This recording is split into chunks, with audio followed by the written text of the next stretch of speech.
how did I get into leadership?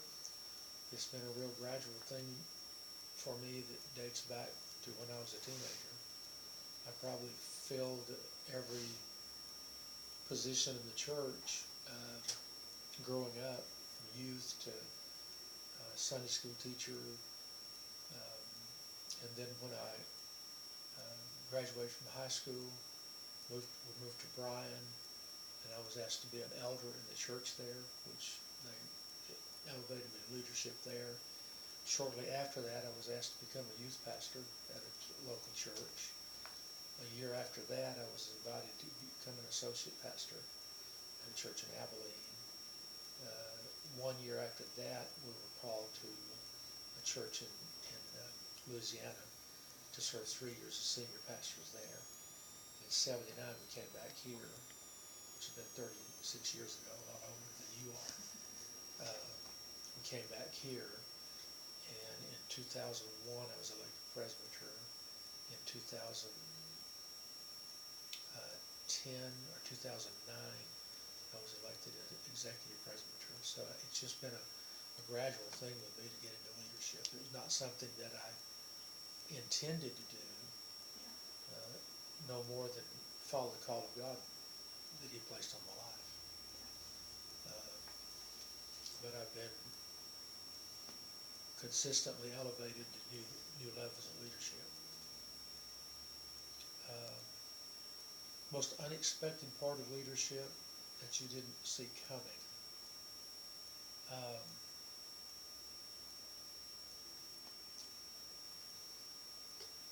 I'm not sure if this plays into this question or not, but I think the most unexpected part of leadership that I've discovered is that the higher you get in an organization, or the larger the organization grows, that you're a part of leading that organization, the more opportunities there are for perversion of justice. The more people you are over, the more tendency there is to abuse your leadership over people, by what you ask them to do, by your attitude toward them. And I've had to guard against that. I've seen it in too many other people. So I've had to guard against that. I think that's probably the most unexpected part of leadership. I know I'd always heard that power corrupts, and absolute power corrupts absolutely. But I've seen that in reality. I've experienced that in reality. How do you sort of guard against that, or like catch it before it happens to you? Because it is something that we see a lot. You just have to keep your heart pure. That's the thing. Yeah. When you see something, a temptation to do something like that, the Scripture tells us to shun the very appearance of evil. When you see the possibility of you taking a step in that direction, that's where you shut it off right there. And it doesn't.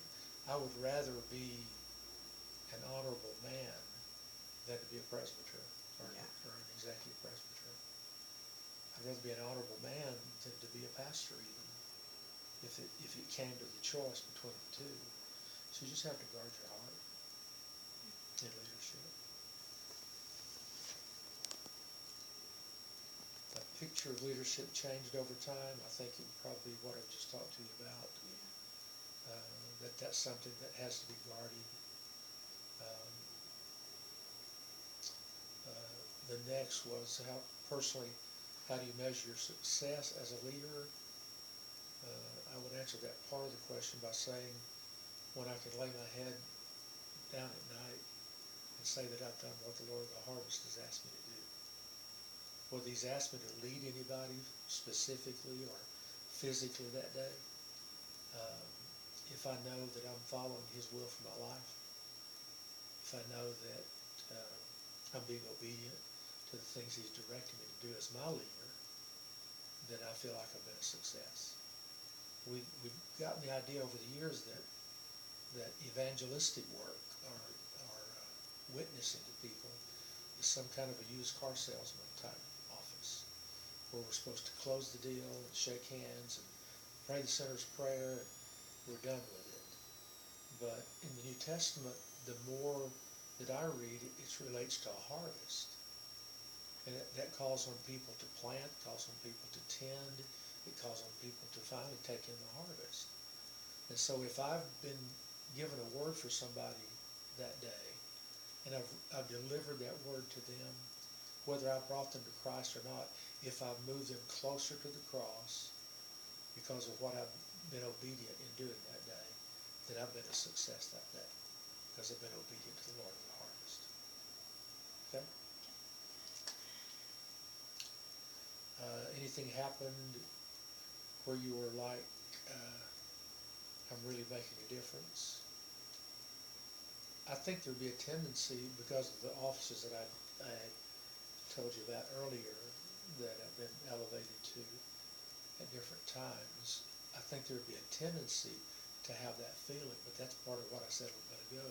You've got to guard your heart against that, of thinking that you're the one that's making the difference. Because if we're following the Lord, if we're following His call in our lives, that's going to make the difference, not us. So I don't think we should get the big head about anything that we do, no matter how much acclaim we gain from it, no matter how much popularity or notoriety we gain from it. I don't think it should ever be taken that it's us doing it if we're truly following somebody else.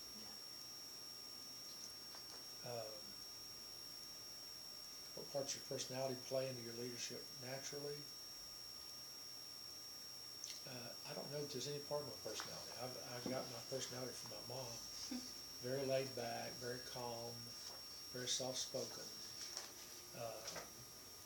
So I think that anything as far as leadership has been added to me by the Holy Spirit over the years, and other people have responded to it.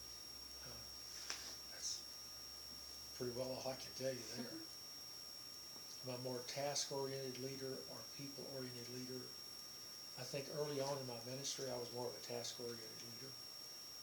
I just wanted a job, I wanted to do something, make a difference. And when problems came up, I was the guy that stepped up and figured a way to get through the job. And I think as ministry has gone on and my understanding has deepened of the office and gifting of a pastor and of a leader, I think that I've become more people-oriented. You think it's important to build a team around you to help your ministry be well-rounded? I would say I think it's very important that you build a team around you that God calls around you, because He will affect or effect the very people that will be an addition to the cause of the kingdom. I don't know that it's to help my ministry be well-rounded. I don't think that's a question. I think it's a question of the ministry for the kingdom. And God will bring people to me. Over the last year, we've had two different people that were going to become our youth pastor. And at the last minute, they both said no. Well, I learned a long time ago that I need to say, okay, Lord, you got somebody else then. Just recently, we hired Brad over at the school over here. He's their athletic director, and he coaches several teams, has a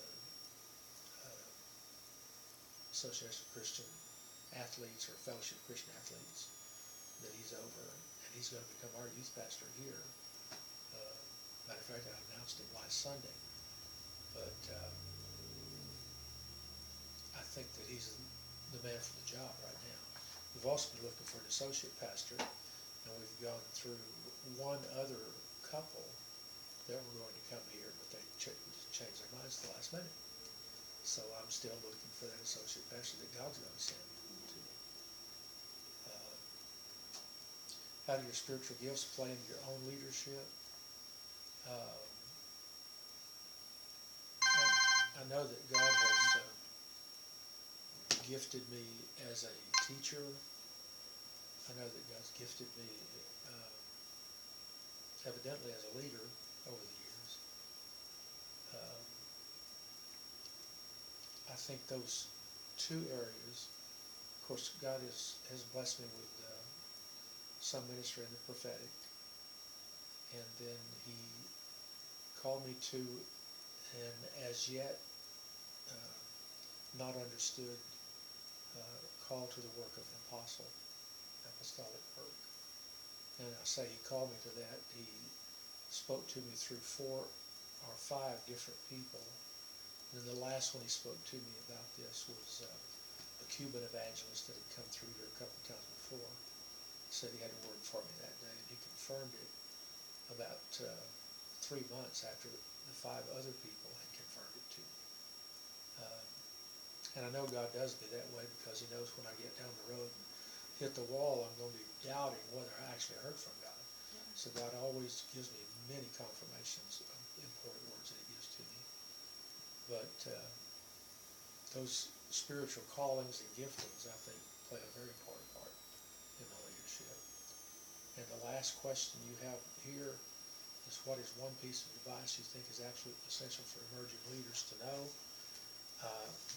I will tell you what I told the credential applicants last October at Southwestern. It's very important that at this point in your ministry, you learn to hear the voice of God. You learn to understand when he's speaking to you in your thoughts. You need to learn to understand that it is God speaking to you, so that you'll recognize his voice every time he speaks to you. And that way, in leadership, or if you're following somebody, or if you're just out there kind of on your own, it's important that you be able to hear the voice of God, because he'll give you the right direction.